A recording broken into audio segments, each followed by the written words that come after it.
ஸ்ரீநாராயணியத்தில் தசகம் 4ல் 13வது ஸ்லோகம். தத்ர வா தவ பதே தவா வசன் பிராகிருத பிரளய ஏதி முக்தவாம் ஸ்வச்சயா கலு புராபி முச்யதே சம்விபித்ய ஜகதண்ட மோஜசா.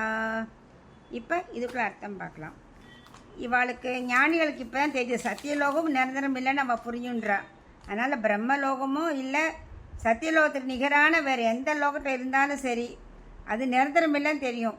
ஆனால் பிரளய காலம் வரும்போது அவள் என்ன பண்ணுறா, நேர பக்தியோகமோ சன்னாகதியோ பண்ணி உன்னை அடைஞ்சு விடுறா.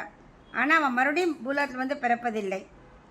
வேறு சில ஞானிகள் என்ன பண்ணுறா, பிரளய காலம் வரைக்கும் வெயிட் பண்ணாமைக்கு முன்னாடியே தன்னோட விருப்பப்படி யோக பலத்தால் இந்த பிரம்மாண்டத்தை அப்படியே பிளந்து கொண்டு பிளந்துருவாளாம், பிளந்து கொண்டு வைகுண்டத்தை அடைகிறார்கள் அப்படின்னு விவரிக்கிறார்.